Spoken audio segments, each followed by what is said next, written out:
Hi everybody, I'm Andy Murray from WhatCulture.com. And I'm Housewife's favourite Adam Cleary from WhatCulture.com. Coming up for you today, a loser left town last night, and I will tell you who, plus more things at SummerSlam which you haven't read about yet. And on top of that, I've got some exclusive potential spoilers for what WWE might be doing with Keith Lee on Raw. And on top of that, the big dog is back, woof woof woof, and he's a heel now. Apparently, maybe, kind of, sort of. Let's kick things off. This is the news. Talk about Roman Reigns. I am not as good at this as Adam Wilborn is, but he's not here today. I'm very, very sorry about that. Roman Reigns returned at the end of SummerSlam 2020 last night. It was the main event between The Fiend, Bray Wyatt, and Braun Strowman. The Fiend ended up winning the match. He comes away with his second Universal Championship. This came after two Sister Abigails on the exposed ring boards that Braun had cut up with a little knife and stuff. It was a strange turn of events, but the Fiend's the Universal Champion. His celebrations didn't last long as the big dog came down. He was wearing a t-shirt that said "Wreck everything and leave." And that's pretty much exactly what he did. He beat the Fiend up in the ring, he hit a spear, he then went outside and killed Braun with about 70 chair shots on the back, went back inside, another spear on Bray Wyatt, and he closed the show holding the belt up high. It kind of feels like a heel turn, but at the same time, it kind of doesn't, because they've done stuff like this before with Roman, and you never truly know until the next show down the line. However, Roman was very intense, he was very angry, he was very fired up, very pissed off. It's the first time we've seen him since just before WrestleMania, where he was supposed to wrestle Goldberg for the Universal Championship. Of course, he elected to stay at home during the ongoing Global Bastard to be with his family. But he's back now, 6 months later, 4 or 5, I don't know, a number of months later, he's back on TV. We will find out if he's a heel or not soon enough, though it is quite telling that WWE didn't pipe in an exorbitant amount of booze as this was going down, but at the same time, Bray Wyatt was wrestling as the face last night, which is kind of odd, so it's not just like he beat up two full-on villains here. Either way, the big dog's back, and I'm happy to see him. Yeah, all bets seem to be off in the Thunderdome, but of course, as part of that story, as you touched upon there, that did follow Bray Wyatt regaining his Universal Championship. Now, the Wikipedia headline from this is the title change, while of course the more interesting headline is that Roman Reigns is back and he's got shiny veneers, but it will go down in the record books. This was Bray Wyatt regaining that Universal Championship with about 45 million Sister Abigails on that exposed wood. Now, poor Bray, he can never seem to get an actual title run going. And poor Braun, after winning the championship at WrestleMania, this is how it all ends. But my friends, it is not the only title change that occurred last night, because part 7,482 in the Sasha and Bayley saga took another twist. Last night, Bayley defending her championship against Asuka. Sasha takes a bullet for her, Bayley retains, and then later on in the night, Sasha, in theory, wrestling a weaker Asuka, someone who's already wrestled earlier in the night. She is not extended that same courtesy by Bayley, and she loses her title after Asuka wraps her up in the Asuka lock. Now, that's a shame, isn't it? And as Michael Hampler has already pointed out on Twitter, there is a gorgeous shot of Bayley just sitting there, happy, looking at both her belts while Sasha looks up the ramp, sad that Asuka has taken hers. And surely now, the seeds that were sown 6 months ago, and the groundwork that was laid 3 months ago, and the teasers that were teased, and the clues that were clued, and everything that's leading up to this, surely we are we in the final straits of Sasha finally snapping and turning on Bayley, which I think the way it's gone so far kind of has to be the dynamic for this. That kind of has to be the way it goes. But regardless, that is not the only change that happened at SummerSlam last night. Sasha Banks lost her championship to Asuka. Andy Murray. Well, again, this feud seems to be incapable of serving up a clean finish. But, they're reaching the end game now, I think. They've got the tag team title defense at Payback this week. I almost said next week. It's this week. I can't believe it myself. 2 pay-per-views in 2 weeks. They're going to defend it against unnamed opposition so far. You'd think a loss there would cause even more fractures. I've no idea who they're going to end up facing, by the way. Let us know in the comment section what you guys think. But yeah, the belt's back on Asuka. I'm glad it's back on Asuka. She's had a hell of a year, and the Bayley Sasha storyline is, it's been one of the best things on WWE programming all year long. So, looking forward to seeing where it goes. Speaking of going places. Keith Lee is going to Raw. This was announced on SummerSlam last night. They had a whole vignette. Keith Lee, of course, lost the NXT Championship to Karrion Kross, who might be injured, oh dear, at TakeOver, the new rising monster, winning the belt in something like his 7th match on NXT. Crazy stuff. But Keith Lee's on his way to Raw, and we've actually got an exclusive here. As somebody who was at last night's show, working last night's show, has informed us that Keith Lee was rehearsing before SummerSlam with Apollo Crews and MVP. So when Keith Lee arrives on Raw, he could well end up getting tied up in that United States title program. Now, MVP successfully defended the United States title, against Apollo. Jesus, I'm all over the place. Apollo Crews successfully defended the United States title against MVP in the opener on the kickoff show. That would kind of suggest that maybe the feud is over. It's been going on for a few months now. However, payback's here and we need rematches or something a little bit different. So with those three guys kind of working out together, it suggests that Keith Lee will be involved with them. Will he end up costing Apollo the the United States title to MVP? Will he team with Apollo and kind of even the numbers up a little bit against the Hurt Business? Will he join the Hurt Business? Or will he just turn up and win the title and say, screw you guys, I don't want to deal with either of you. Go away, shoo. Either way, that's the information that has made its way to us regarding Keith Lee. Let's see what plays out on Raw.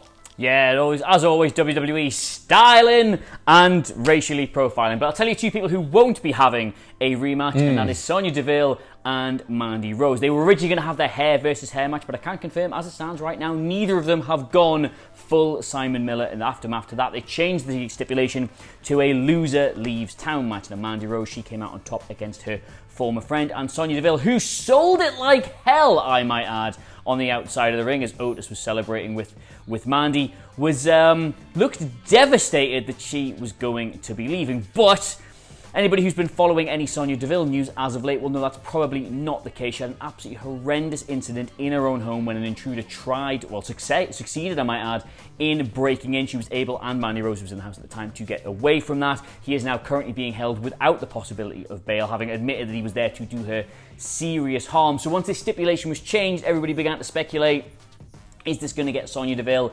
some time away from the company? Because my God, does she deserve it if she wants it after what she has been through. And it looks like it's going to be that way. She lost the loser leaves town match, and thus she will now, as the loser, be leaving town. Now this is a bit of a shame in a way. Obviously we wish her well. If she needs some time to recover for this personal issue, then absolutely fair play. But she's been low-key one of the best things in WWE over the last couple of months. On the mic, she has been fantastic. The story with Mandy Rose hasn't felt as weirdly forced as it otherwise could have done. It's a fitting end to this story, but nonetheless, quite a bittersweet one, I would say. Yeah, it's obviously the real life incident sucks. It's terrifying, it's horrible, it's awful. The good news there being, of course, that the perpetrator was taken into custody and he's being held without bail and all this stuff. But you've got to imagine that that's going to have a pretty profound impact on a person. Even someone like Sonya Deville, who's hard as hell. But she's been great on WWE TV lately. The character's really strong. The promo work has been excellent. I thought she performed really well in the match last night. Worked with really good intensity. And it's a shame, that she'll have to step away a little bit here. But at the end of the day, health, safety, mental health, well-being, everything is obviously a lot more important than our goofy little wrestling storyline, and I think everyone accepts that. So best of luck to her with whatever is next for her, basically. It could just be, she might be totally fine, right? She might be just like, I just want to get on with my job. She might show up on Raw, who knows? These WWE things are like, they don't stick. And also, people can show up, there's no time scale whatsoever. People could show up 24 hours later after leaving town. So we'll see what happens with it. If she does need the time off, I hope it serves her well. But it's been a good little run, it's been a good storyline, and I'm looking forward to seeing whatever Sonya Deville does next. There's been talk of her moving into acting and stuff as well, so, maybe that's a possibility. Who knows? Twitter questions. Let's head over for those. First one comes from Jake times 4, a regular contributor here, who asks, is Roman Reigns the leader of Retribution after the comeback last night? I don't think so, man, but what do you think, Adam Cleary? I think that's the most weakest Wilborn impression I've ever... If you're gonna sit in the big lad's chair, you've got to really lean all the way back, as far from an imaginary mic as you can, and go, "Ain't retribution ever!" Or whatever it is that he actually says. No, I don't think he is, because WWE tends not to do things this subtly. Like, if he was the leader of Retribution, what would have happened is Retribution would have stormed the ring, and then they would have beaten up Bray Wyatt and Braun Strowman, and then Roman Reigns would have walked in looking like he was going to make the save, and then turn around and hug them, because that's the only way they can think to do reveals like that. I don't think he is. It wouldn't work either, because if you start putting a balaclava on him, you would be able to recognise him immediately from his goddamn headlight teeth. So, no, I can't see that one working. Yeah, no, I don't think it's going to go down either, but, you know, I mean, to my knowledge, Roman Reigns has never thrown a brick through a window and then gone, yeah, like a 12-year-old child, so I don't think it's him, unfortunately. But we got another question here from Jason Sirwatka, who asks, with everything currently going on in the Universal title picture? I'm a mess today, man. What do you guys think happens with Otis and Money in the Bank? I think at SummerSlam he should have came out after the Roman attack, cashed in, but still have the Fiend win. Thoughts? Yeah, the Otis situation is kind of weird, because the Universal title picture increasingly feels like this scene for like big, massive, muscular, scary men who are really intense and just gonna do shoulder barges into each other and be manly, and sweat's gonna fly, and lactic acid and barbells.